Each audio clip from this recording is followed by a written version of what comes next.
नमस्कार, मैं राजेश शर्मा और सेव इंडिया न्यूज में आपका स्वागत है। 2024 लोकसभा चुनाव को लेकर चूंकि चुनाव में 4 चरण पूर्ण हो चुके हैं और तमाम जो पॉलिटिकल दलों के योद्धा हैं वो तमाम मैदान में हैं। हालांकि 4 जून को रिजल्ट आने वाला है, मतगणना होगी। मतगणना कौन जीतेगा, कौन हारेगा, किसके सिर पर ताज बनेगा, ये तो 4 जून की शाम तक क्लियर हो पाएगा। लेकिन जिस तरह 4 चरणों का मतदान हो चुका है तो इससे कहीं न कहीं तमाम दलों में बेचैनी है और ये माना जा रहा है कि जो सत्ता दल है उसमें कहीं न कहीं बहुत ज़्यादा बेचैनी है। अब चूँकि अगर हम उत्तर प्रदेश की बात करें तो उत्तर प्रदेश में जिस तरह कल बनारस में देश के तमाम राज्यों के वहाँ सत्ता से जुड़े लोग आए, एक माहौल क्रिएट करने का प्रयास किया गया। क्योंकि प्रयास क्यों ना किया जाए, क्योंकि वो खुद प्रधानमंत्री का कार्यक्षेत्र है और बनारस में जिस तरह कल जिस तरह का माहौल था, उससे लगता था कि पूरी जो बनारस नगरी है काशी विश्वनाथ की, वो एकदम राममय बनी हुई थी और वहाँ भगवान शिव के तमाम नारे और जो वहाँ सड़कें हैं तमाम पटी हुई थी हिंदुत्व के नारों से। और जिस समय वहाँ प्रधानमंत्री का काफिला गुजरा, वो देखते नहीं बन पा रहा था। ऐसा लग रहा था कि यहाँ आंधी है। बनारस में प्रधानमंत्री के अलावा कोई दूसरा चुनाव जरूर लड़ेंगे, लेकिन किसी का कोई सिक्का नहीं चलेगा। ऐसे ही चूँकि जो लोकसभा के चुनाव हैं, चुनाव को लेके हालाँकि जो इंटेलिजेंस की रिपोर्ट है और 4 चरणों के चुनाव हुए हैं, चाहे उत्तर प्रदेश हो, चाहे राजस्थान हो, चाहे मध्य प्रदेश हो, चाहे महाराष्ट्र हो, चाहे पश्चिम बंगाल हो, चाहे छत्तीसगढ़ हो या झारखंड हो, इन तमाम लोकसभा चुनाव को लेकर ये तो माना जा रहा है कि 10 साल की जो एंटी इनकम्बेंसी है वो कहीं न कहीं भाजपा के साथ है और भाजपा को अगर कहीं नुकसान हो रहा है तो वो जो 10 साल का कार्यकाल है वहाँ नुकसान हो रहा है। और मैं एक बार बता दूँ कि सबसे ज़्यादा नुकसान जो सबसे ज़्यादा आम जनता का विरोध है वो उन तमाम लोकसभा सीटों पर है जहां भाजपा ने तीसरी बार सांसदों को प्रत्याशी बनाए हैं। चाहे वो उत्तर प्रदेश का मामला हो, हालांकि हरियाणा में अधिकांश सीटों को बदला गया है, वहां सिर्फ 2 सीट हैं, फरीदाबाद और गुड़गांव की सीट छोड़ दें तो वो तो प्रत्याशी तीसरी बार के। लेकिन जिस राज्य में जहां तीसरी बार कोई प्रत्याशी चुनाव लड़ रहा है, कहीं ना कहीं जनता में नाराजगी है और ये अक्सर देखा जाता है। लोग कहते हैं कि मोदी से बैर नहीं और प्रत्याशी तेरी खैर नहीं। तो चूंकि अगर ऐसा सभी जगह होगा, तमाम उन सीटों पर होगा जहां तीसरी बार प्रत्याशी चुनाव लड़ रहे हैं और अगर वहां नाराजगी है, लोगों में वोट नहीं देंगे, तो फिर मोदी जी को वोट कैसे पड़ेगा। हालांकि जिस तरह का माहौल चल रहा है, जो विपक्षी दल हैं, कांग्रेस नेता राहुल गांधी, मल्लिकार्जुन खड़गे राष्ट्रीय अध्यक्ष और अखिलेश यादव कई बार कह चुके हैं कि कहीं ना कहीं चुनाव आयोग को जब शिकायत करते हैं सत्ताधारी दल की तो बहुत सारी शिकायतों पर कार्रवाई नहीं हो रही। जब चुनाव में आचार संहिता की दुहाई दी जाती है तो सत्ता से जुड़े लोगों की गाड़ियां दौड़ती हैं, वो दुरुपयोग हो रहा है। लेकिन जब विपक्ष की गाड़ी चलती है तो उन्हें पुलिस चेकिंग करती है। जब विपक्ष के नेता प्रचार प्रसार के लिए हेलीकॉप्टर में आते हैं तो उनके हेलीकॉप्टर की चेकिंग की जाती है। जबकि सत्ता से जुड़े जितने भी प्रत्याशी चुनाव मैदान में हैं और जहां प्रदेश में सत्ता है भाजपा की, वहां उन लोगों का ना कोई उनकी ना वो हेलीकॉप्टर रोका जा रहा है, ना किसी कार की चेकिंग हो रही है, ना हेलीकॉप्टर की चेकिंग हो रही है। 2 दिन पहले बिहार के समस्तीपुर में जब कांग्रेस के राष्ट्रीय अध्यक्ष मल्लिकार्जुन खड़गे वहां प्रचार के लिए आते हैं तो एकाएक वहां प्रशासन ने उनका हेलीकॉप्टर रोका और उसकी चेकिंग की। इसी तरह राहुल गांधी के हेलीकॉप्टर की चेकिंग हो सकी, अखिलेश यादव की कई बार चेकिंग हुई है।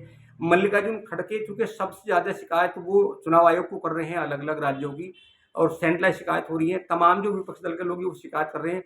लेकिन मैं आपको बता दूं कि अभी जो 2 महीने पहले चंडीगढ़ में जो महापौर का चुनाव हुआ था, वहाँ जिस तरह की धांधली वहाँ चुनाव आयोग के जुड़े एक अफसर ने की थी और वो तमाम वीडियो में रिकॉर्डिंग होगी और सुप्रीम कोर्ट ने जिस तरह फटकार लगाई, तो कहीं ना कहीं इस बार चुनाव आयोग चुनाव को लेकर पारदर्शी तरीके से चुनाव कराने का प्रयास कर रहा है। और हालांकि इसका एक प्रमाण भी है। अगर मैं उत्तर प्रदेश की बात करूं तो उत्तर प्रदेश के अभी तक 4 चरणों के चुनाव हुए हैं और चारों चरणों के चुनाव में कहीं ऐसा नहीं लगा कि कहीं सत्ता से जुड़े नेताओं की चुनाव आयोग ने मानी हो या एडमिनिस्ट्रेशन उनके साथ रहा हो। ऐसे चाहे मैं वेस्ट यूपी के कई लोकसभा सीटों के मेरे पास प्रमाण है जहां चुनाव आयोग एकदम पारदर्शिता के साथ चुनाव करा रहा है।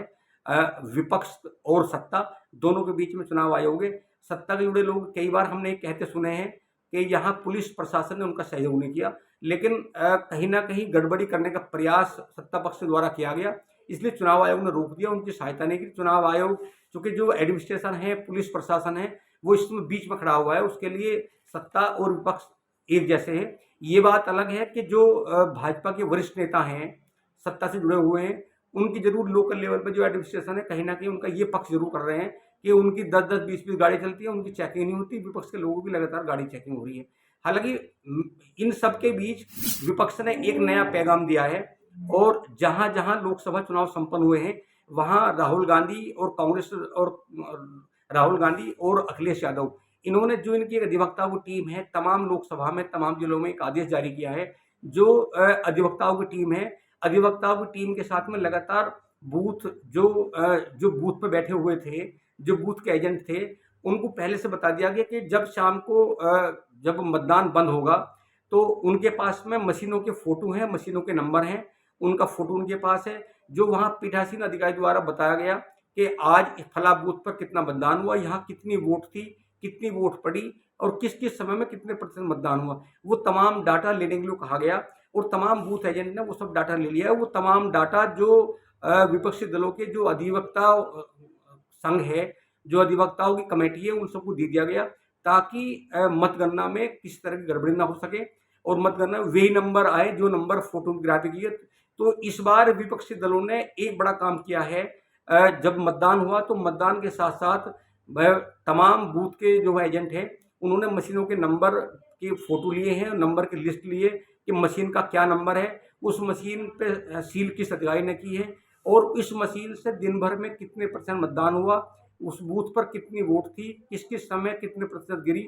हालांकि इस बात को लेकर जरूर चिंता है कि मतदान होने के कई दिन बाद आखिर चुनाव आयोग क्यों सार्वजनिक कर रहा है कि इतने प्रतिशत मतदान हुआ, उस दिन क्यों नहीं बताया गया। हालांकि विपक्ष ने पूरी तैयारी कर ली है, मतगणना को लेकर तमाम डाटा जुटा लिया है, तमाम मशीनों के उनके पास नंबर हैं और मशीनों में कितने वोट वो सब नंबर है। पूरी तैयारी के साथ में जो एक कमेटी है, कांग्रेस और तमाम जो गठबंधन के लोग हैं, वो कमेटी लगातार पूरा काम कर रही है, उसमें प्रत्याशी के साथ हैं और विपक्षी दलों में जो पार्टी के जिलाध्यक्ष हैं वो तमाम सूची लिए बैठे हुए हैं। तमाम पूरे दिन कार्यालय में तमाम बूथ के जो एजेंट हैं उनसे सूची मांगी जा रही है, एक पूरा रिकॉर्ड मेंटेन किया जा रहा है ताकि मतगणना के दिन ये बताया जा सके कि मतदान में ये मशीन का इस्तेमाल हुआ और उसमें इतनी वोट पड़ी। अगर कहीं गड़बड़ी की संभावना होगी तो वो डाटा दिखाया जा सकता है। हालांकि चुनाव आयोग ने भी इस समय, अगर हम ओवरऑल की बात करें तो कहीं ना कहीं बीजेपी के खेमे में नाराजगी है कि अधिकारी उनका सहयोग नहीं कर रहे हैं, जबकि चुनाव आयोग पारदर्शिता के साथ में बीच में खड़ा हुआ काम कर रहा है। अब देखना यह है कि अभी 2 चरणों का और चुनाव होना है। हालांकि 5वें चरण के चुनाव के बाद चुनाव आयोग ही ये तय कर लेगा, इंटेलिजेंस रिपोर्ट बता देगी कि 4 जून को क्या रिजल्ट आने वाला है। हालांकि इस समय ये अलग बात है कि विपक्ष लगातार चुनाव आयोग पर सवाल उठाया कर रहा है, बहुत सारी शिकायतें भेज रहा है, लेकिन चुनाव आयोग जिस पारदर्शिता के साथ चुनाव इस बार करा रहा है वो सबके सामने सार्वजनिक है। अगर हम बहुत सारी बातें मुजफ्फरनगर करें, सहारनपुर की करें, तो यहाँ सत्ता के कहने पे एडमिनिस्ट्रेशन और पुलिस के अधिकारियों ने कोई सहयोग नहीं किया। उन्होंने कहा कि उनके लिए तमाम दल के लोग एक जैसे हैं। तो हम लोग इंतजार करेंगे 4 जून तक का, और क्या तैयारी है मतगणना को लेकर, विपक्ष ने क्या तैयारी की है, ये हम आप लोगों को बताएं।